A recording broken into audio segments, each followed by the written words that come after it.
皆さんこんにちは。アジアンボスのひろこです。最近イギリスが EU 連合から脱退したことで、イギリスでは移民制度について反対派の意見が増えているということが分かりました。今回は日本人は日本にいる移民の人たちについてどう思っているかについて聞いてみようと思います。日本は他の国に比べてどのくらい移民の人たちについてオープンだと感じますか？全然オープンじゃない。オープンでもないしクローズでもないし、関心がない。考えてない。あんまり全くオープンじゃない。オープンじゃないと思います。それはなんでですか？もうそもそも日本が島国だから。あなたは日本の移民制度についてどう思いますか？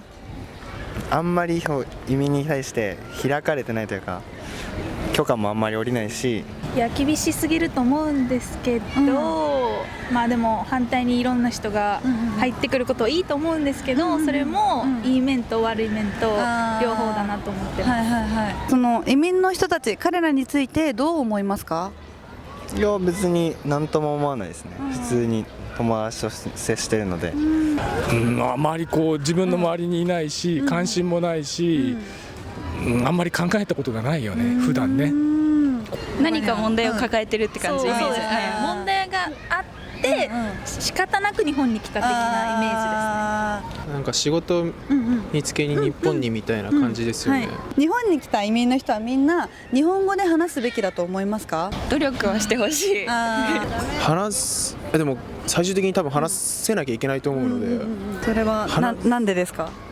やっぱり仕事とかする上で、もちろん外国語だけで大丈夫な社会もどっかしらにはあると思うんですけど、日本の中の。でもやっぱり日本なので話さないといけないかと言われたら、そうではないと思いますけれど、目的には多分よると思うんですけど、仲良くなりたいんやったらやっぱ知らないといけないし、例えばイスラム教徒の人はちょっとみたいに、ある特定の人種グループについて日本に住むのは反対だと思ったりはしますか？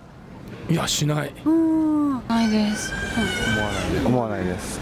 それはなんで思わないんですか？別に国籍には関係あんまないかな。僕個人はないんですけど、なんか前吉野家かどっか行った時に中国人の人が働いてて、その人しかいなくて、で入ってったおじさんが中国人かよっつって出てったんですよ。だから生きづらいんだろうなっていうのはちょっと感じましたね。最近イスラムの方の過激派組織とかすごいニュースで取り上げられてるじゃないですか。で別にその人たちが全てじゃないと思うんですけど、全然普通の考えをしてる人たちももちろんいるのは分かってるんですけど、やっぱり同じところで育ってる人ってなったら、日本に来た時にやっぱりそのなんか発想になりかねないんじゃないかなって。どうですかね？いや全く一緒ですね。嫌かな。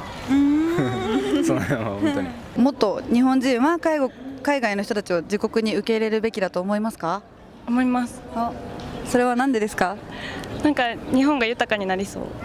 経済的にも能力が高くなるかもしれないし、文化とかもなんか幅広くなるんじゃないかな。